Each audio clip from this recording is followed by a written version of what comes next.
A 300-pound woman went swimming, causing huge splashes. Her classmates immediately burst out laughing, and then a fishing net was thrown over her head. Panicking, she quickly dived underwater, but when she surfaced, her clothes were gone. She looked at her best friend for help, but her friend took the last towel she had. The woman had no choice but to run home naked. However, when she turned into an alley, she saw the classmates who had bullied her lying on the ground. Just as she thought of walking away, hands suddenly reached out from a car window. The woman realized her best friend was locked in the car. When the driver got out, he gave her a vicious look. She had no choice but to watch as the car drove away. Back home, the woman hesitated about whether to report the incident to the police. Then, she discovered her best friend had posted insults about her family on social media. The woman burst into tears, feeling that everyone who had bullied her deserved to die. That night, her best friend's mother came to her house. Her mother, angry about the insults online, slammed the door shut. Suddenly, the woman remembered her phone was with her best friend, so she hurried back to the scene. In the weeds, she found traces of blood, and following the trail, she heard the sound of her phone ringing. As soon as she picked it up, footsteps approached from behind. Her classmates' family members had also come looking for her. The man suddenly grabbed her and pulled her into an abandoned warehouse. When the police arrived, she took the opportunity to run home. The next day at the police station, the woman didn't mention the kidnapping but only spoke about the bullying. Back home, her mother confronted her with a towel that had her best friend's name on it. The woman's suppressed emotions suddenly erupted. Before she could say anything, the man suddenly broke in through the window.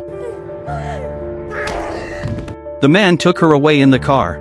The woman suddenly noticed the car was filled with her old discarded belongings. Then, the man handed her her favorite snacks. She realized the kidnapper had been collecting pieces of her life. But halfway through their drive, a bull suddenly charged onto the road. The woman passed out, and the man carried her back to his house. When she woke up, she found her classmates and best friend were still alive. She immediately rushed over to untie them. But to her surprise, her best friend continued to verbally attack her, complaining about how slowly she was untying the ropes. Once she saw the woman was really angry, she began begging her for help. At that moment, the man walked in and handed the woman a knife. She turned the knife and stabbed him. The man fell to the ground. Then, the woman grabbed a hunting rifle and aimed it at her two classmates. But instead of killing them, she untied their ropes and let them escape.